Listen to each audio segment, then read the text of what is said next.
Casey DeSmith, should he be re-signed as a backup? No. No? I'm just what were you saying about availability in the playoffs? What's the best availability? 2 Yep. years in a row he wasn't.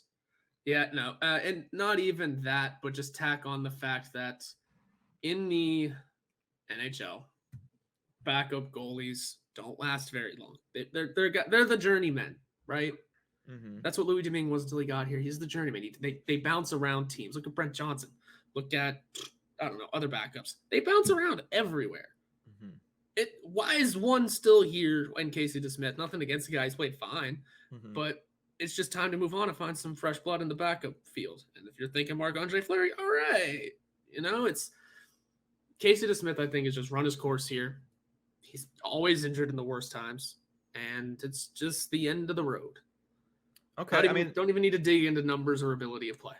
Okay. Well, he's been the backup for 3 seasons for the Pittsburgh Penguins. The one drawback that I have is if that name is not Marc-Andre Fleury, then who is it? Because the last time the Penguins had to go outside the organization to bring in a backup goaltender, it ended up being Antti Niemi, and that was just a train wreck. Yep.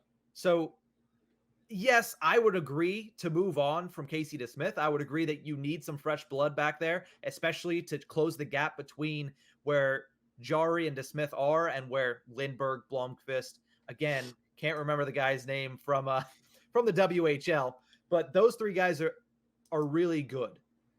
And they could have the potential to be very good backup to potential starting caliber goaltenders. If DeSmith comes back for 1 more year at that same cap hit, I wouldn't hate it, but he has to stay healthy. That's the biggest thing. You cannot get hurt in the biggest moments. He's coming off of now what was an MCL injury. So you cannot, or a core muscle surgery is what it was. So you cannot get injured in the worst moments. I know that's not his fault, but it's a sport in which you have to be healthy. You have to be available when you're called upon, especially as a backup goaltender. He was making $1.25 million. I'm fine if he goes back and makes that same amount. He was okay at the end of the season. He picked it up severely because at the beginning of the season, if that's what he's going to bring, then get him out of here. But at the end of the season, he picked it up. He finished 11-6-5, 914 save percentage, 2.79 goals allowed average. He saved it, is what he did. Because if he would have continued to play like he did at the beginning of the season, he would have been on his way out of here before the trade deadline. They would have said, you know what, sit there, be quiet, and you'll be gone. But he picked it up. I believe that if he was healthy, the Penguins would have beaten the Rangers. If he would not have gotten injured in game 1, the Penguins, I think, would have beaten the Rangers. But again, revisionist history because he did get hurt.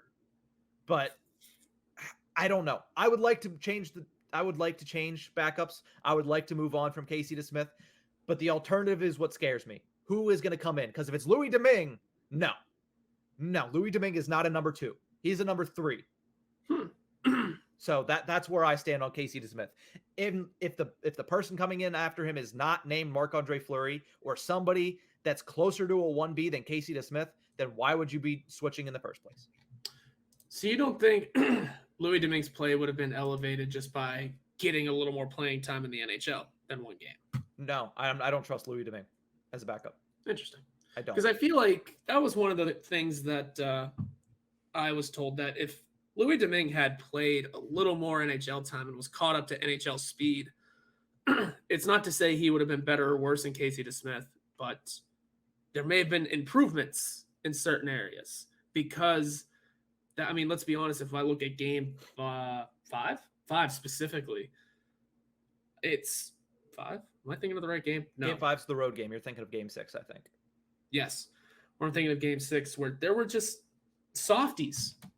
NHL speed. Let's say you're playing backup all season. You're a little more up to NHL speed. You're up a little bit more on the game and the speed of the game. Maybe you make a couple of saves here and there. Maybe you do close out the series in 6. Hell, let's say we traded away DeSmith, and like I wanted to do then, trade away DeSmith, pull up Domingue as the backup, who then catches some NHL playing time, has to close out the season instead of DeSmith. Maybe who knows where that who knows where that playoff series goes, because he's caught up to game speed, because he had been catching NHL shots most of the season or for the back half of the season. Maybe it goes to the same place, sure. Because that was the other point contention too, was DeSmith is at a certain level. Mm-hmm. Domingue, even with the AHL, still at about that same level. I don't know. I just feel that I'm not saying Domingue needs to come back either. I'm just saying that there are points where maybe Domingue could have been given a better opportunity going into that series. But I think as for a new backup, man, I got to find who's going to be available for one, but also just I don't know. I think it's just time for completely fresh blood in that goaltending room, aside from obviously Jari. But I don't know. I think Domingue would have been better off had he been in the NHL a little bit longer. Here's the thing, and I don't mean to offend you, but I think that is complete and total horse crap. Because guess what? He was fine early on in the season. He was shaky, but he was fine. The fact that he self-destructed at the end of Game 5, he was also perfectly fine for the first half of Game 5. He self-destructed at the end of Game 5. He was a below replacement level goaltender in Game 6, and then he was replaced in Game 7 by Tristan Jarry. If he would have started off the way that he finished, I would have agreed with you. I would have said, you know what? It was a tough decision. He's a backup. That is his job, though. But it's a tough situation. But the fact that he was okay, and then he went to being, I would have rather seen an emergency backup goaltender, because that's how he was playing. Those were the goals he was allowing in.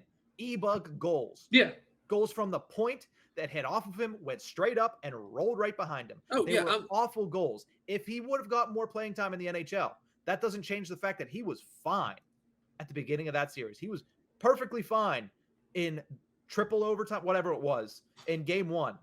He was perfectly fine in Game 2, in Game 3, in Game 4, and then he self-destructed, and then he became below replacement level. So I don't think that argument has any weight to me, because I think that he just became back to what he was, because he played above his head for the first couple of games, and then he regressed back to what he can do. Nothing wrong with that. Like I said, he's a fine third-string goaltender, but don't try to argue that he would have been better if he would have played more in the regular season, because he started out perfectly fine, and then as time went on, he regressed back to what he actually is, which is a third-stringer, somebody who should not be in a playoff series against a team worth any weight at all.